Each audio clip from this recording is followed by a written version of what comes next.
ਸਤਿ ਸ਼੍ਰੀ ਅਕਾਲ ਜੀ। News Asia Punjabi ਦੇਖ ਰਹੇ ਹੋ ਤੁਸੀਂ ਤੇ ਮੈਂ ਹਾਂ ਕੁਲਵੰਤ ਸਿੰਘ।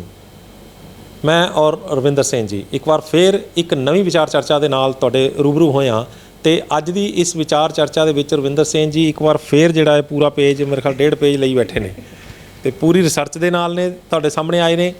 ਅੱਜ ਇੱਕ ਅਜਿਹੀ ਵਿਚਾਰ ਚਰਚਾ ਤੁਹਾਡੇ ਸਾਹਮਣੇ ਲੈ ਕੇ ਆਏ ਹਾਂ ਜਿਹੜਾ ਕਿ ਤੁਹਾਨੂੰ ਹਰ ਵਾਰ ਦੀ ਤਰ੍ਹਾਂ ਪਸੰਦ ਹੈਗੀ। ਰਵਿੰਦਰ ਸਿੰਘ ਜੀ ਤੁਹਾਡਾ ਨਿਊਜ਼ ਏਸ਼ੀਆ ਪੰਜਾਬੀ ਦੇ ਬਹੁਤ ਬਹੁਤ ਸਵਾਗਤ ਹੈ। ਥੈਂਕ ਯੂ ਜੀ। ਸਤਿ ਸ਼੍ਰੀ ਅਕਾਲ ਸਭ ਨੂੰ। ਸਤਿ ਸ਼੍ਰੀ ਅਕਾਲ ਜੀ।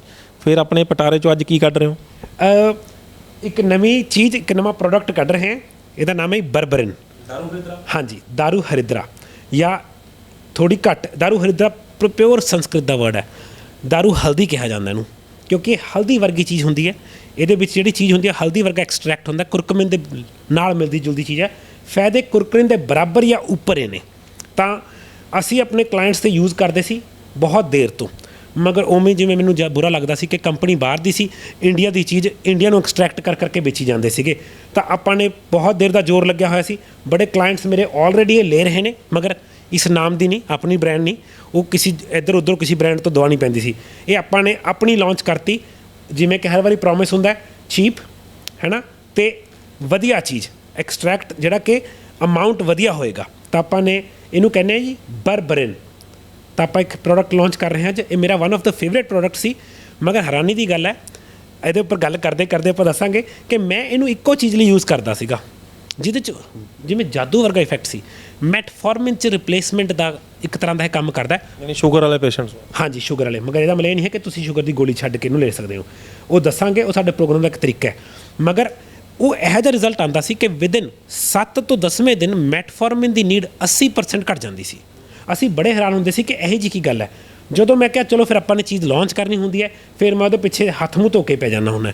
ਜਦੋਂ ਉਹਦੇ ਪਿੱਛੇ ਪਿਆ ਮੈਂ ਤਾਂ ਸਮੁੰਦਰ 'ਚੋਂ ਚੁੱਭੀ ਲੈ ਰਿਹਾ ਸੀਗਾ। ਮੈਨੂੰ ਇੰਨੀ ਗੱਲ ਪਤਾ ਲੱਗੀ, ਇਹ ਕੱਲ੍ਹ ਤੋਂ ਮੈਂ 6 ਲੈਣੇ ਸ਼ੁਰੂ ਕਰ ਰਿਹਾ ਹੁਣ ਘੱਟੋ ਘੱਟ। ਇਹ ਹਜੇ ਤਾਂ ਡੱਬੀ ਖੋਲੀ ਵੀ ਨਹੀਂ, ਆਈਏ ਆਪਣੇ ਹੱਥ 'ਚ ਦੇਖੋ ਚੱਜ ਨਾਲ ਬੰਦ ਹੈ, ਡੱਬੀ ਬੰਦ ਹੈ ਹਜੇ। ਇਹ ਕੱਲ੍ਹ ਤੋਂ ਆਪਾਂ ਆਪ ਸ਼ੁਰੂ ਕਰਾਂਗੇ ਕਿਉਂਕਿ ਮੇਰੇ ਹੱਥ ਵੀ ਅੱਜ ਲੱਗੀ ਹੈ।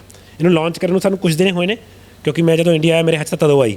ਤਾਂ ਇਹਨੂੰ ਕਹਿੰਦੇ ਬਰਬਰਿਨ ਦਾਰੂ ਹਰਿਦਰਾ। ਇਹ ਇੱਕ ਪੇੜ ਦੀ ਛੱਲ ਜਾਂ ਕਹਿ ਲਓ ਕਿ ਜੜ ਦੀ ਐਕਸਟਰੈਕਟ ਹੈ। ਇਹ ਇੱਕ ਇਹੋ ਜਿਹਾ ਪੌਦਾ, ਇਹ ਦੁਨੀਆ 'ਚ ਡਿਫਰੈਂਟ ਤਰੀਕੇ ਨਾਲ ਆਉਂਦਾ। ਇਹ ਜਿਵੇਂ ਬਾਇਓਲੋਜੀ 'ਚ ਨਹੀਂ ਹੁੰਦਾ, ਜਿਵੇਂ ਆਪਾਂ ਕਹਿੰਦੇ ਮਿੰਟ ਦੀ ਵੈਰਾਈਟੀਆਂ ਬਹੁਤ ਨੇ, ਉਹਦੀ ਇੱਕ ਵੈਰਾਈਟੀ ਇੰਡੀਆ 'ਚ ਸ਼ੁਕਰ ਹੈਗੀ ਹੈ। ਬਾਹਰ ਇਹ ਬੈਰੀਜ਼ 'ਚ ਆਉਂਦੀ ਹੈ। ਇਹ ਉਹ ਦੇਖੋ ਉੱਪਰ ਫੋਟੋ ਬੈਰੀਜ਼ ਵਾਲੀ ਫੋਟੋ ਦੀ ਬਣੀ ਹੋਈ ਹੈ। ਇਹ ਉਸ 'ਚੋਂ ਐਕਸਟਰੈਕਟ ਹੁੰਦੀ ਹੈ। ਇੰਡੀਆ 'ਚ ਇਹ ਕਿਸੇ ਹੋਰ ਚੀਜ਼ 'ਚੋਂ ਐਕਸਟਰੈਕਟ ਹੁੰਦੀ ਹੈ। ਇਹ ਹੈ ਇੱਕ ਪੌਦੇ ਦਾ, ਜਿਵੇਂ ਮਿੰਟ ਦੀ ਵੈਰਾਈਟੀ ਇੱਕ ਪੌਦੇ ਹੈ, ਇੱਕ ਵੈਰਾਈਟੀ ਇਹ ਪੌਦੇ ਹੈ, ਉਸ 'ਚੋਂ ਹੀ ਨਿਕਲਦੀ ਹੈ। ਉਹਨਾਂ ਨੂੰ ਬਰਬਰਿਸ ਕਹਿੰਦੇ, ਬਰਬਰਿਸ। ਤਾਂ ਉਸ 'ਚੋਂ ਜਿਹੜਾ ਐਕਸਟਰੈਕਟ ਨੂੰ ਬਰਬਰਿਨ ਕਹਿੰਦੇ ਆ। ਇਹ ਆਪਣਾ ਪ੍ਰੋਡਕਟ ਹੈ ਜੀ, ਇਹ ਜਿਹੜਾ ਇਸ ਵਕਤ ਆਪਾਂ ਲਾਂਚ ਕਰਿਆ ਜੀ। ਦਾਰੂ ਹਰਿਦਰਾ ਜਿਹੜਾ ਸੰਸਕ੍ਰਿਤ ਦਾ ਵਰਡ ਹੈ, ਬਿਲਕੁਲ ਤੁਸੀਂ ਸਹੀ ਗੱਲ ਕੀਤੀ ਹੈ। ਅਤੇ ਇਹ ਜਿਹੜਾ ਬਹੁਤ ਜ਼ਿਆਦਾ ਜਿਹੜਾ ਉਹ ਮਤਲਬ ਇਹ ਜਿਹੜੇ ਆਯੁਰਵੇਦ ਦੇ ਵਿੱਚ ਇਸ ਦੀ ਬੜੀ ਮਾਨਤਾ ਹੈਗੀ ਹੈ। ਇੱਥੋਂ ਤੱਕ ਕਿ ਇਹਦੇ ਜਿਹੜੇ ਪੱਤੇ ਨੇ ਉਹਨਾਂ ਦੀ ਚਾਹ ਜਿਹੜੀ ਆ, ਉਹ ਕਾੜਾ ਜਿਹੜਾ ਉਹਦਾ ਬੜਾ ਕੰਮ ਦਾ ਮੰਨਿਆ ਜਾਂਦਾ ਅਤੇ ਉਹ ਦੰਦਾਂ ਦੀ ਹੈਲਥ ਵਾਸਤੇ ਬੜਾ ਇਹ ਕਾਰਗਰ ਹੈਗਾ। ਅਤੇ ਮੈਂ ਵੀ ਇਹ ਚੀਜ਼ ਜਿਹੜੀ ਮੇਰੇ ਘਰ ਦੇ ਪੱਤਿਆਂ ਦਾ ਕਾੜਾ ਮੈਂ ਜ਼ਰੂਰ ਪੀਂਦਾ ਹੁੰਦਾ ਇਹਦਾ। ਉਹ ਵਾਹ ਜੀ ਵਾਹ, ਵੈਰੀ ਵੈਲ। ਦੇਖੋ ਜੀ, ਹੁਣ ਆਪਾਂ ਫਾਇਦੇ ਦੀ ਗੱਲ ਕਰੀਏ। ਪਹਿਲਾ ਹੀ ਫਾਇਦਾ ਇੰਨਾ ਬੜਾ ਸੀਗਾ ਕਿ ਮੈਂ ਹੈਰਾਨ ਹੋ ਗਿਆ ਕਿ ਮੈਂ ਇਹਨੂੰ ਕਿੰਨਾ ਛੋਟਾ ਯੂਜ਼ ਕਰਦਾ ਰਿਹਾ। ਮੈਨੂੰ ਹਾਸਾ ਬੜਾਉਂਦਾ ਹੁੰਦਾ ਜਦ ਮੈਨੂੰ ਕੋਈ ਗਲਤ ਬਣਾ ਦਿੰਦੀ ਹੈ ਚੀਜ਼, ਅਤੇ ਮੈਨੂੰ ਖੁਸ਼ੀ ਬੜੀ ਹੁੰਦੀ ਉਸ ਵਕਤ। ਜਿਵੇਂ ਪਹਿਲਾਂ ਮੈਂ ਮਿਲਕ ਥਿਸਲ ਦੱਸਿਆ ਸੀ, ਅਸੀਂ ਮਿਲਕ ਥਿਸਲ ਰਾਤ ਨੂੰ 2 ਗੋਲੀਆਂ ਦੇ ਦਿੰਦੇ ਸੀ ਕਲਾਇੰਟ ਨੂੰ, ਉਹਦਾ ਲਿਵਰ ਹੈਲਦੀ ਹੋਣਾ ਸ਼ੁਰੂ ਹੋ ਜਾਂਦਾ ਸੀ। ਮਗਰ ਜਦੋਂ ਅਸੀਂ ਉਹਨੂੰ 3 ਟਾਈਮ ਮਿਲਕ ਥਿਸਲ ਦੇਣਾ ਸ਼ੁਰੂ ਕੀਤਾ, ਜਿਹੜਾ 2-2 2.5 ਮਹੀਨੇ 'ਚ ਨਹੀਂ ਕੰਮ ਹੁੰਦਾ ਸੀ, ਉਹ 15-20 ਦਿਨ 'ਚ ਬੰਦਾ ਕਹਿੰਦਾ ਸੀ ਮੈਨੂੰ ਬੜਾ ਸੋਹਣਾ ਫਰਕ ਪੈਣ ਲੱਗ ਗਿਆ। ਸੇਮ ਗੱਲ ਮੈਨੂੰ ਇਹਦੇ ਨਾਲ ਪਤਾ ਲੱਗੀ।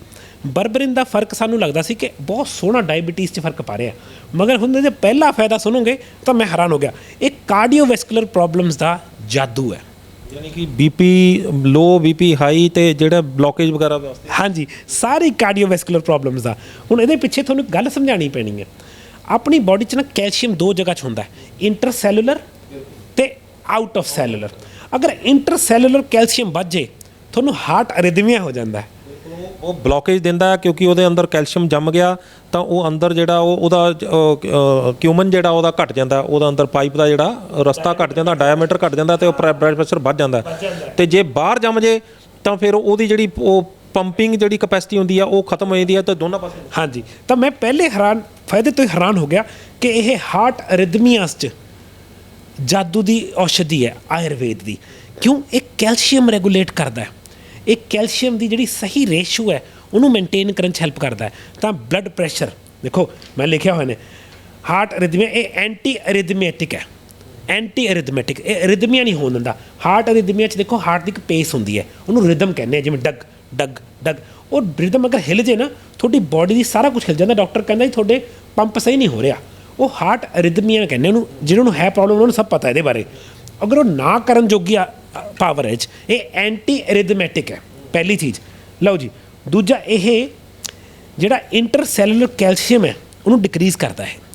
ਤਾਂ ਜਿਹੜੀ ਨਾੜਾਂ ਦੇ ਅੰਦਰ ਜਿਹੜਾ ਕੈਲਸ਼ੀਅਮ ਜੰਮਣ ਦੀ ਕੈਪੈਸਿਟੀ ਹੁੰਦੀ ਹੈ, ਜੇ ਮੰਨ ਕਰੋ ਵੀ ਆਪਾਂ ਕੋਈ ਪੁੱਠਾ ਸਿੱਧਾ ਸਿਸਟਮ ਦੇ ਵਿੱਚ ਫਸ ਕੇ ਆਪਾਂ ਕੈਲਸ਼ੀਅਮ ਬੋਡੀ ਦੇ ਅੰਦਰ ਨਾੜਾਂ ਦੇ ਅੰਦਰ ਜ਼ਿਆਦਾ ਵੀ ਚਲਾ ਗਿਆ, ਖੂਨ ਦੇ ਅੰਦਰ ਜ਼ਿਆਦਾ ਵੀ ਚਲਾ ਗਿਆ, ਤੇ ਉਹ ਫਿਰ ਅੰਦਰੋਂ ਜੇਕਰ ਉਹਦੀ ਬਲੋਕੇਜ ਨਾ ਬਣੇ ਉਹਦੇ ਵਾਸਤੇ ਇਹ ਕੰਮ ਕਰਦਾ। ਇਹ ਐਂਟੀ ਬਲੋਕਰ ਹੈ ਜੀ। ਇਹ ਬਲੋਕੇਜ ਨਹੀਂ ਹੁੰਦੀ, ਇਹਨੂੰ ਐਂਟੀ ਕਲੈਗੂਲੈਂਟ ਕਹਿੰਦੇ ਆ। ਉਹ ਲਿਖਿਆ ਹੋਇਆ ਮੈਨੇ, ਉਹ ਨੀਚੇ ਹੈ।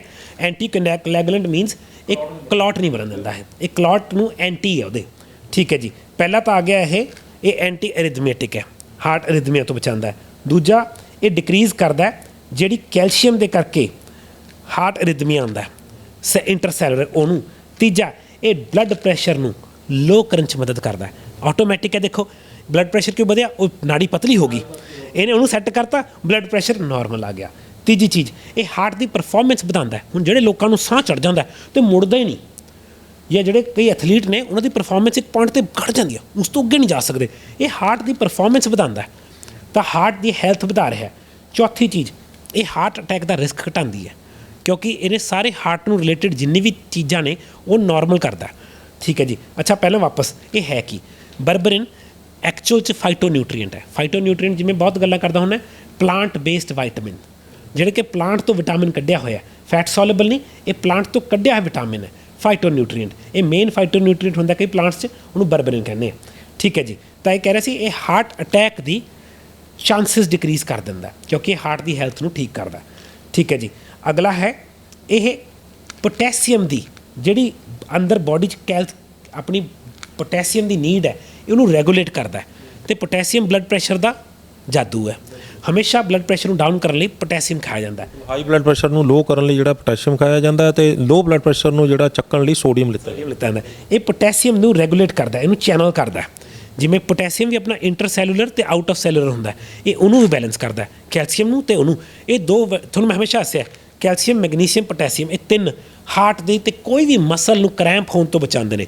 ਤੇ ਅਗਰ ਇਸ ਦੋਨਾਂ ਨੂੰ ਹੈਲਪ ਕਰ ਰਿਹਾ ਹੈ ਕੈਲਸ਼ੀਅਮ ਤੇ ਪੋਟੈਸੀਅਮ ਨੂੰ ਇੰਟਰਸੈਲੂਲਰ, ਉਹ ਆਟੋਮੈਟਿਕਲੀ ਜਾਦੂ ਹੈ। ਹੁਣ ਇਹਦੇ ਬਾਰੇ ਖਾਸੇ ਦੀ ਗੱਲ ਦੱਸਦਾ, ਜਦੋਂ ਕਈ ਵੀ ਡਾਕਟਰ ਤੁਹਾਡਾ ਟੈਸਟ ਕਰਨ ਨੂੰ ਕਹਿੰਦੇ ਆ ਕਿ ਕੈਲਸ਼ੀਅਮ ਦਾ ਜਾਂ ਪੋਟੈਸੀਅਮ ਦਾ ਟੈਸਟ ਕਰਾਓ, ਉਹ ਟੈਸਟ ਇੰਟਰਸੈਲੂਲਰ ਟੈਸਟ ਨਹੀਂ ਹੁੰਦਾ, ਉਹ ਬਲੱਡ ਦਾ ਟੈਸਟ ਹੁੰਦਾ, ਕਿਉਂਕਿ ਬਲੱਡ ਲਿਆ ਜਾਂਦਾ। ਇੰਟਰਸੈਲੂਲਰ ਟੈਸਟ ਬਹੁਤ ਮਹਿੰਗਾ ਹੁੰਦਾ, ਬਹੁਤ ਸੈਂਸਿਟਿਵ ਹੁੰਦਾ, ਉਹ ਬਹੁਤ ਘੱਟ ਪਲੇਸਿਸ 'ਤੇ ਮਿਲਦਾ। ਆਪਾਂ ਨੂੰ ਉੱਥੇ ਤੱਕ ਜਾਣ ਦੀ ਲੋੜ ਹੀ ਨਹੀਂ। ਇਹ ਰੈਗੂਲੇਟਰ ਹੈ, ਇਹ ਵੀ ਇੱਕ ਤਰ੍ਹਾਂ ਦਾ ਸੀਸੋ ਹੈ, ਇਹ ਵੀ ਅਡੈਪਟੋਜਨ ਇੱਕ ਤਰ੍ਹਾਂ ਦਾ, ਇਹ ਬੈਲੈਂਸ ਕਰ ਦਿੰਦਾ। ਠੀਕ ਹੈ ਜੀ। ਅਗਲਾ ਜਿਹੜਾ ਮੈਂ ਕਿਹਾ ਸੀ ਐਂਟੀ ਕੋਗੂਲੈਂਟ, ਉਹ ਮਤਲਬ ਇੱਕ ਕਲੌਗ ਨਹੀਂ ਬਣ ਦਿੰਦਾ, ਇਹ ਕਲੌਟ ਨਹੀਂ ਬਣ ਦਿੰਦਾ, ਇਹ ਕਲੌਟ ਦਾ ਐਂਟੀ ਹੈ, ਇਹ ਕਲੌਟਸ ਨੂੰ ਕੱਟਦਾ, ਇਹ ਤੁਹਾਡੀ ਆਰਟਰੀ 'ਚ ਜਮੀ ਹੋਈ ਪ੍ਰੋਬਲਮਸ ਨੂੰ ਖੋਲ੍ਹਦਾ ਤਾਂ ਕਿ ਕਲੌਗ ਨਾ ਬਣੇ। ਠੀਕ ਹੈ ਜੀ। ਇਹ ਇਹਦੇ ਮੈਂ ਹੈਰਾਨ ਸੀ, ਜਿਹੜੇ ਬੈਨੀਫਿਟਸ ਮੈਨੂੰ ਬਿਲਕੁਲ ਨਹੀਂ ਪਤਾ ਸੀ, ਅਤੇ ਮੈਂ ਇਹ 5.5 ਸਾਲ ਤੋਂ ਸਿਰਫ ਡਾਇਬਟੀਜ਼ ਦੇ ਉਸ 'ਚ ਯੂਜ਼ ਕਰਦਾ ਸੀ। ਉਹ ਵੀ ਦੱਸਦੇ ਨੇ ਕਿੱਥੋਂ ਪਤਾ ਲੱਗਿਆ ਸੀ। ਬੜਾ ਮਸ਼ਹੂਰ ਪ੍ਰੋਫੈਸਰ ਹੈ ਜੀ, ਪ੍ਰੋਫੈਸਰ ਟਿਮ ਨੋਕਸ, ਸਾਊਥ ਅਫਰੀਕਾ ਦਾ ਬਹੁਤ ਮਸ਼ਹੂਰ ਸਪੋਰਟਸ ਸਾਇੰਟਿਸਟ ਸੀਗਾ। ਇੱਕ ਦਿਨ ਉਹਦਾ ਡੈਡੀ ਮਰ ਗਿਆ ਡਾਇਬਟੀਜ਼ ਤੋਂ, ਮਹੀਨੇ ਬਾਅਦ ਉਹਨੂੰ ਆਪ ਡਾਇਬਟੀਜ਼ ਹੋ ਗਈ। ਉਹ ਬੰਦੇ ਨੇ ਰਿਸਰਚ ਕਰੀ, ਇੱਕ ਦਿਨ ਦੇ ਵਿੱਚ ਉਹਨੇ ਆਪਣੀ ਸਾਰੀ ਪੈਥੀ ਚੇਂਜ ਕਰਤੀ। ਉਹ ਸਪੋਰਟਸ ਡਰਿੰਕਸ ਚੀਨੀ ਅਤੇ ਕੈਫੀਨ ਪਿਲਾਉਂਦਾ ਸੀ, ਉਹਨੇ ਇੱਕ ਦਿਨ 'ਚ ਆਪਣੀ ਪੂਰੀ ਪद्धਤੀ ਬਦਲਤੀ। ਤੁਸੀਂ ਸਰਚ ਕਰ ਲੈਣਾ, ਸਾਰੀ ਸਪੋਰਟਸ ਇੰਡਸਟਰੀ ਨੇ ਸੂ ਕਰਤਾ ਉਹਨੂੰ ਜੀ। ਉਹ ਬੰਦਾ ਇੰਨਾ ਸਟਰੋਂਗ ਸੀ, 7 ਮੇਜਰ ਲਾਅ ਸੂਟਸ ਪਤਾ ਕਿੰਨੇ ਜਿੱਤ ਕੇ ਅੱਜ ਆਪਣੀ ਇੱਕ ਡਾਈਟ ਬਣਾਈ ਹੋਈ ਉਹਨੇ, ਬੈਂਟਿੰਗ।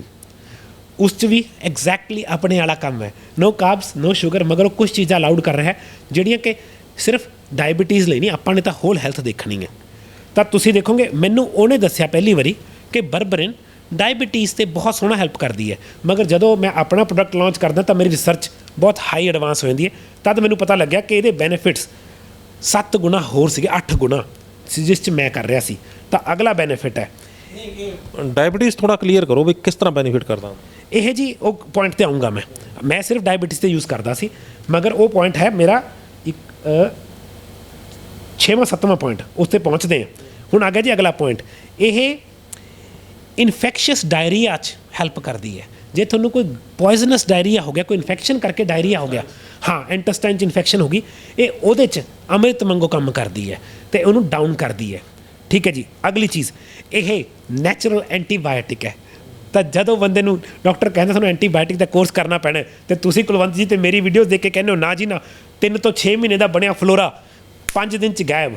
ਆਪਣੇ ਕੋਲ ਉਹਦਾ ਇਲਾਜ ਹੈਗਾ। ਪਹਿਲਾ ਇਲਾਜ ਤੁਹਾਨੂੰ ਮੈਂ ਦੱਸਿਆ ਹੋਇਆ ਕਿ ਲਸਣ ਨੂੰ ਫਰਮੈਂਟ ਕਰਕੇ ਰੱਖੋ ਘਰੇ, ਅਦਰਕ ਨੂੰ ਫਰਮੈਂਟ ਕਰਕੇ ਰੱਖੋ ਘਰੇ। ਮਗਰ ਹੁਣ ਆਪਣੇ ਕੋਲ ਇੱਕ ਗੋਲੀ ਦੀ ਫਾਰਮ 'ਚ ਇੱਕ ਚੀਜ਼ ਆ ਗਈ ਕਿ ਐਂਟੀਬਾਇਓਟਿਕ ਵਾਂਗੂ ਕੰਮ ਕਰੇਗਾ, ਬਿਨਾਂ ਬੁਰੇ ਬੈਕਟੀਰੀਆ ਨੂੰ ਮਾਰੇਗਾ, ਚੰਗੇ ਨੂੰ ਨਹੀਂ ਮਾਰੇਗਾ। ਅਸਲੀ ਬੈਕਟੀਰੀਆ ਐਂਟੀਬਾਇਓਟਿਕ ਉਹ ਹੈ ਜਿਹੜਾ ਸਿਰਫ ਦੁਸ਼ਮਣ ਨੂੰ ਮਾਰੇ। ਜਿਹੜਾ ਐਂਟੀਬਾਇਓਟਿਕ ਐਲੋਪੈਥਿਕ ਹੈ ਉਹ ਕੀ ਕਰਦਾ, ਤੁਸੀਂ ਐਮਰਜੈਂਸੀ 'ਚ ਲੈਤਾ ਲੈਣੇ, ਉਹ ਸਭ ਬੈਕਟੀਰੀਆ ਨੂੰ ਮਾਰ ਦਿੰਦਾ। ਬੇਸਿਕਲੀ ਉਹਦੇ ਪਿੱਛੇ ਦਾ ਫੈਕਟ ਇਹ ਹੈ ਕਿ ਉਹ ਕੈਮੀਕਲ ਬੇਸਡ ਹੈ। ਕੈਮੀਕਲ ਨੂੰ ਕੋਈ ਅਕਲ ਨਹੀਂ ਅੰਦਰ ਜਾ ਕੇ ਉਹਨੇ ਕਿਵੇਂ ਕੰਮ ਕਰਨਾ, ਉਹਨੇ ਉਹਦੇ ਵਾਸਤੇ ਤਾਂ ਸਭ ਜਿੰਨੀ ਫੌਜ ਆ ਗਈ ਸਭ ਚੱਕ ਦੇਣੀ ਉਹਨੇ। ਇਹ ਬੰਦਾ ਇਹ ਜਿਹੜੀ ਚੀਜ਼ ਹੈਗੀ ਹੈ, ਇਹ ਹੈਗੀ ਹੈ ਨੈਚੁਰਲ ਫਾਰਮ ਦੇ ਵਿੱਚ। ਨੈਚੁਰਲ ਫਾਰਮ ਨੂੰ ਬੋਡੀ ਨੂੰ ਭਾਸ਼ਾ ਪਤਾ ਇਹਦੀ, ਅਤੇ ਜਦੋਂ ਬੋਡੀ ਨੂੰ ਭਾਸ਼ਾ ਪਤਾ ਤਾਂ ਉਹ ਅੰਦਰ ਜਾ ਕੇ ਸਿਰਫ ਅਤੇ ਸਿਰਫ ਜਿਹੜਾ ਬੈਡ ਬੈਕਟੀਰੀਆ ਜਾਂ ਬੈਡ ਜਿਹੜੀਆਂ ਚੀਜ਼ਾਂ ਨੂੰ ਹੀ ਮਾਰੇਗਾ। ਇਸੇ ਕਰਕੇ ਜਿਹੜਾ ਇਹ ਨੈਚੁਰਲ ਜਿਹੜਾ ਉਹ ਅੰਦਰ ਫਾਇਦੇਮੰਦ ਹੁੰਦਾ। ਬਿਲਕੁਲ ਸਹੀ। ਅਗਲਾ ਬੈਨੀਫਿਟ ਜਿਹੜਾ ਮੇਰਾ ਫੇਵਰੇਟ ਹੈ, ਇਹ ਇਮਿਊਨ ਸਟਿਮੂਲੈਂਟ ਹੈ। ਸਟਿਮੂਲੈਂਟ ਹੁੰਦਾ ਕੋਈ ਚੀਜ਼ ਜਿਹੜੀ ਕਿਸੇ ਚੀਜ਼ ਨੂੰ ਥੋੜ੍ਹਾ ਵਧਾ ਦਿੰਦਾ, ਹੱਲਾਸ਼ੇਰੀ ਦਿੰਦਾ, ਉਹਨੂੰ ਕਹਿੰਦਾ ਉੱਠ ਵੀ ਉੱਠ, ਤੁਰ। ਇਹ ਇਮਿਊਨ ਸਿਸਟਮ ਨੂੰ ਹੱਲਾਸ਼ੇਰੀ ਦਿੰਦਾ, ਉਹਨੂੰ ਵਧਾਉਂਦਾ। ਇਹ ਆਪਣੇ ਜਿਹੜਾ ਇਮਿਊਨ ਸਿਸਟਮ ਆਪਣਾ ਕੀ ਹੁੰਦਾ, ਪੰਜਾਬੀ 'ਚ ਕਹੀਏ ਰੋਗਾਂ ਨੂੰ ਥਾਮਣ ਦੀ ਸ਼ਕਤੀ, ਰੋਕਥਾਮ ਸ਼ਕਤੀ। ਬਾਡੀ ਨੂੰ ਹਰ ਰੋਜ਼ ਵਾਇਰਸ, ਬੈਕਟੀਰੀਆ, ਪੈਥੋਜਨ ਅਟੈਕ ਕਰਦੇ ਨੇ। ਆਪਣੀ ਬਾਡੀ ਬੜੇ ਤਰੀਕਿਆਂ ਨਾਲ ਇਮਿਊਨ ਸਿਸਟਮ ਨਾਲ ਇਹਨਾਂ ਨੂੰ ਲੜਦੀ ਹੈ। ਸਕਿਨ, ਨੋਜ਼ ਹੈ ਨਾ, ਗਲਾ, ਸਟਮਕ, ਇਹ ਸਾਰੇ ਇਮਿਊਨ ਸਿਸਟਮ ਦੇ ਕੰਮ ਕਰਦੇ ਨੇ ਲਈ। ਇਮਿਊਨ ਸਿਸਟਮ ਦਾ ਮੇਨ ਕੰਮ ਲਿਵਰ ਦਾ, ਤਾਂ ਇਹ ਉਹਨੂੰ ਵਧਾਉਂਦਾ ਹੈ। ਠੀਕ ਹੈ ਜੀ। ਅਗਲਾ ਜਿਹੜਾ ਬਹੁਤ ਸੋਹਣਾ ਬੈਨੀਫਿਟ, ਇਹ ਐਂਟੀ ਟਿਊਮਰ ਹੈ। ਇਹ ਟਿਊਮਰ ਨਹੀਂ ਬਣਨ ਦਿੰਦਾ। That means PCOD, PCOS, fibroid tumour ਹੈ ਸਾਰੇ ਇਹ, ਜਿਹੜਾ ਦੇ ਰਸੌਲੀ ਬ੍ਰੈਸਟ 'ਚ ਹੋ ਜਾਂਦੀ ਹੈ ਜਾਂ ਕੈਂਸਰ। ਤਾਂ ਹੀ ਅਗਲਾ ਬੈਨੀਫਿਟ ਲਿਖਿਆ, ਇਹ ਐਂਟੀ ਕੈਂਸਰ ਹੈ। ਕੈਂਸਰ ਇੱਕ ਟਿਊਮਰ ਹੁੰਦਾ, ਇੱਕ ਸੈੱਲ ਸੈਲਫ ਮਲਟੀਪਲਾਈ ਕਰਨ ਲੱਗ ਜਾਂਦਾ, ਉਹ ਆਪਣੇ ਆਪ 'ਚ ਇੱਕ ਸਰੀਰ ਬਣ ਜਾਂਦਾ ਅਤੇ ਉਹ ਆਪਣੇ ਸਰੀਰ ਵਾਂਗੂ ਉਹ ਤੋਂ ਸਾਰਾ ਖਾਣਾ ਲੈ ਕੇ ਵਧੀਆ ਜਾਂਦਾ। ਅਫਕੋਰਸ ਇਨਸੂਲਿਨ ਅਤੇ ਸ਼ੂਗਰ ਉਹਨੂੰ ਬੜਾਵਾ ਦਿੰਦੇ ਆ, ਇਹ ਉਹਨੂੰ ਐਂਟੀ ਟਿਊਮਰ ਹੈ। ਇਹ ਟਿਊਮਰ ਬਣਨ ਨਹੀਂ ਦਿੰਦਾ, ਇਹ ਬਣੇ ਹੋਏ ਟਿਊਮਰ ਨੂੰ ਸਪਰੈਸ ਕਰਨ ਦੀ ਕੋਸ਼ਿਸ਼ ਕਰਦਾ। ਤਾਂ ਮੈਂ ਤਾਂ ਇਸੀ ਇੰਨੇ ਕੁ 'ਤੇ ਮੈਂ ਤਾਂ ਬਹੁਤ ਖੁਸ਼ ਸੀ ਕਿ ਇਹ ਤਾਂ ਜਾਦੂ ਦੀ ਛੜੀ ਹੈ ਇਹ। ਠੀਕ ਹੈ ਜੀ। ਅਗਲੀ ਚੀਜ਼ ਜਿਹੜਾ ਮੇਰਾ 6ਵਾਂ ਨੰਬਰ ਪੁਆਇੰਟ ਹੈ, ਇਹ ਐਂਟੀ ਡਾਇਬੈਟਿਕ ਪ੍ਰੋਪਰਟੀਜ਼ ਰੱਖਦਾ। ਕਿਵੇਂ? ਇਹ ਬਲੱਡ ਸ਼ੂਗਰ ਨੂੰ ਲੋ ਕਰਦਾ। ਦੂਜੀ ਚੀਜ਼, ਇਹ ਇਨਸੂਲਿਨ ਰੈਜ਼ਿਸਟੈਂਸ 'ਚ ਹੈਲਪ ਕਰਦਾ, ਆਟੋਮੈਟਿਕਲੀ ਡਾਇਬਟੀਜ਼। ਹੁਣ ਕੀ ਹੁੰਦਾ, ਆਪਣੀ ਬਾਡੀ 'ਚ ਸ਼ੂਗਰ ਸੈੱਲ 'ਚ ਜਾਂਦੀ ਹੈ, ਇਨਸੂਲਿਨ ਉਹਨੂੰ ਖੋਲ੍ਹਦਾ। ਮੈਂ ਹਮੇਸ਼ਾ ਸਮਝਾਇਆ, ਇਨਸੂਲਿਨ ਵਧਣ ਲੱਗ ਗਈ, ਇਨਸੂਲਿਨ ਦੀ ਰੈਜ਼ਿਸਟੈਂਸ ਬਣ ਗਈ। ਹੁਣ ਕੀ ਹੋਇਆ, ਨਾ ਤਾਂ ਇਨਸੂਲਿਨ ਨੂੰ ਖੋਲ੍ਹ ਪਾ ਰਿਹਾ, ਨਾ ਸ਼ੂਗਰ ਸੈੱਲ ਖਾ ਪਾ ਰਿਹਾ। ਬਲੱਡ ਸ਼ੂਗਰ ਵੀ ਵਧੀ ਹੋਈ ਹੈ, ਇੰਨੀ ਸਾਰੀ ਇਨਸੂਲਿਨ ਪਈ ਹੈ, ਦੋਨੋਂ ਕੰਮ ਨਹੀਂ ਕਰ ਰਹੇ। ਤੁਹਾਨੂੰ ਡਾਕਟਰ ਨਾਲ ਦੀ ਨਾਲ ਮੈਟਫੋਰਮਿਨ ਦੇਣੀ ਸ਼ੁਰੂ ਕਰ ਦਿੰਦਾ, ਉਹ ਦੁਬਾਰਾ ਇਨਸੂਲਿਨ ਦੀ ਸੈਂਸਿਟੀਵਿਟੀ ਕਰ ਦਿੰਦੀ ਹੈ। ਬਰਬਰਿਨ ਨੈਚੁਰਲੀ ਇਨਸੂਲਿਨ ਦੀ ਸੈਂਸਿਟੀਵਿਟੀ ਨੂੰ ਵਧਾ ਦਿੰਦੀ ਹੈ। ਦੈਟ ਮੀਨਸ ਉਹ ਦੋਨੋਂ ਚੀਜ਼ਾਂ ਤੱਕ ਬਲੱਡ 'ਚ ਬਹੁਤ ਸੀ, ਹੁਣ ਉਹੀ ਇਨਸੂਲਿਨ ਦੁਬਾਰਾ ਸੈੱਲ ਨੂੰ ਖੋਲ੍ਹ ਦੂਗੀ, ਕਿਉਂਕਿ ਉਹ ਖੁੱਲ੍ਹ ਗਿਆ, ਗਲੂਕੋਜ਼ ਅੰਦਰ ਚਲੀ ਗਈ, ਗਲੂਕੋਜ਼ ਘਟ ਗਈ, ਇਨਸੂਲਿਨ ਦੀ ਨੀਡ ਵੀ ਘਟ ਗਈ ਅਤੇ ਇਨਸੂਲਿਨ ਰੈਜ਼ਿਸਟੈਂਸ ਠੀਕ ਹੋ ਗਈ। ਤਾਂ ਇਹਦਾ ਫਾਇਦਾ ਹੁਣ ਆਟੋਮੈਟਿਕਲੀ ਕਿੱਥੇ, ਇਹ ਵੇਟ ਲਾਸ ਹੈਲਪ ਕਰੇਗੀ।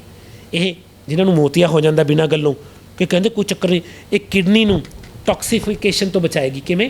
ਕਿਉਂਕਿ ਅਗਰ ਇਨਸੂਲਿਨ ਘਟ ਜਾਏਗੀ, ਗਲੂਕੋਜ਼ ਘਟ ਜਾਏਗਾ, ਤਾਂ ਕਿਡਨੀ 'ਤੇ ਪ੍ਰੈਸ਼ਰ ਘੱਟ ਪਏਗਾ ਆਟੋਮੈਟਿਕਲੀ। ਹੈ ਨਹੀਂ, ਇਹ ਸਿੱਧਾ। ਇਹ ਨਰਵਸ ਡੈਮੇਜ ਤੋਂ ਬਚਾ ਲੇਗਾ, ਇਨਸੂਲਿਨ ਰੈਜ਼ਿਸਟੈਂਸ ਨੂੰ ਬਚਾ ਰਿਹਾ। ਇਹ ਫੈਟੀ ਲਿਵਰ ਹੋਣ ਤੋਂ ਬਚਾ ਲੇਗਾ, ਕਿਉਂਕਿ ਇਨਸੂਲਿਨ ਰੈਜ਼ਿਸਟੈਂਸ ਨੂੰ ਬਚਾ ਰਿਹਾ।